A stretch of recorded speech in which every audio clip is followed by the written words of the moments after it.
Assalamualaikum warahmatullahi wabarakatuh. Kami dari kelompok komunikasi efektif yang terdiri dari Silky Sabila Maharani dan Cindy Melvi akan mempresentasikan komunikasi efektif itu seperti apa. Jadi simak baik-baik videonya. Nah, pertama, komunikasi efektif akan kita bagi pembahasannya. Yang pertama adalah pengertian, yang kedua adalah faktor, kemudian ada kemampuan, tujuan, hambatan, serta elemen. Jadi sebenarnya apa sih pengertian dari komunikasi efektif? Jadi komunikasi efektif itu secara sederhana adalah penyajian pandangan oleh pengirim dengan cara yang paling dipahami oleh penerima. Jadi komunikasi efektif itu proses pertukaran ide, pemikiran, pengetahuan, dan informasi sedemikian rupa sehingga tujuan kita atau niat kita sebagai pembicara itu terpenuhi dengan sebaik mungkin. Selanjutnya ada faktor-faktor yang mempengaruhi komunikasi efektif. Nah, lalu selanjutnya ada konteks. Konteksnya itu berupa kondisi yang mendukung ketika berlangsungnya komunikasi. Supaya komunikasi itu berjalan secara efektif, konteks yang tepat menjadi hal yang menarik perhatian komunikan antara si A dan si B ini. Kalau konteksnya cocok, pasti tujuan dan niatnya kita sebagai pembicara itu pasti akan tercapai. Ada konten. Nah, konten ini adalah isi pesan, merupakan bahan atau materi inti dari apa yang hendak kita sampaikan kepada audiens. Jadi komunikasi itu menjadi efektif apabila pesan mengandung sesuatu yang berarti penting untuk diketahui oleh komunikan. Jadinya ada clarity atau pesan yang jelas alias tidak menimbulkan penafsiran bermacam-macam. Ini adalah salah satu kunci keberhasilan dari komunikasi efektif. Kejelasan informasi adalah hal yang sangat penting yang bisa mengurangi dan menghindari resiko kesalahpahaman pada komunikan. Faktor selanjutnya adalah continuity and consistency.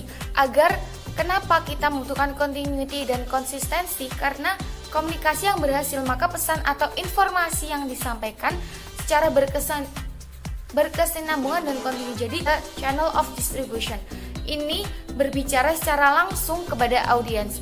Ada cara lain untuk berkomunikasi, yaitu menggunakan media.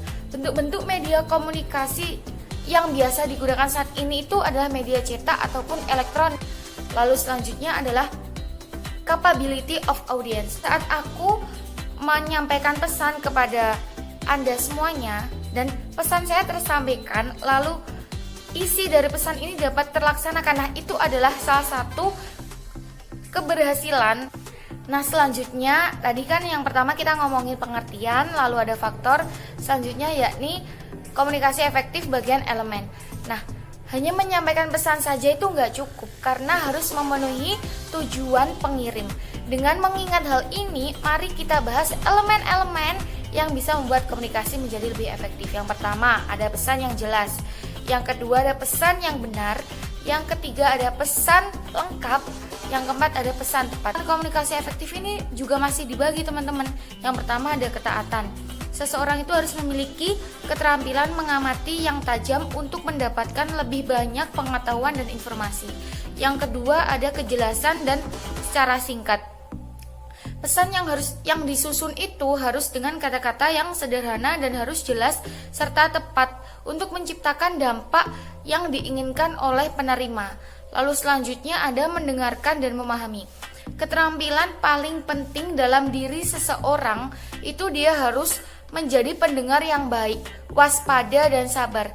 Ya, yang pembicara ini harus mampu untuk memahami dan menafsirkan pesan yang akan disampaikan dengan baik agar bisa terjadinya imbal balik antara pembicara dengan penerima.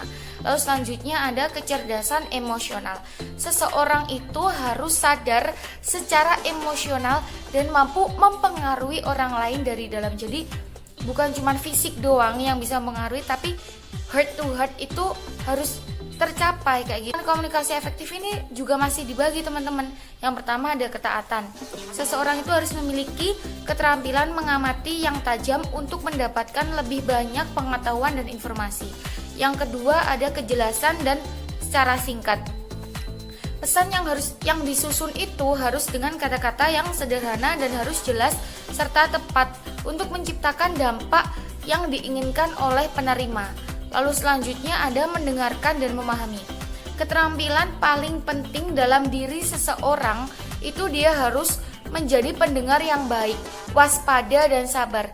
Ya, yang pembicara ini harus mampu untuk memahami dan menafsirkan pesan yang akan disampaikan dengan baik, agar bisa terjadinya imbal balik antara pembicara dengan penerima. Lalu selanjutnya ada kecerdasan emosional.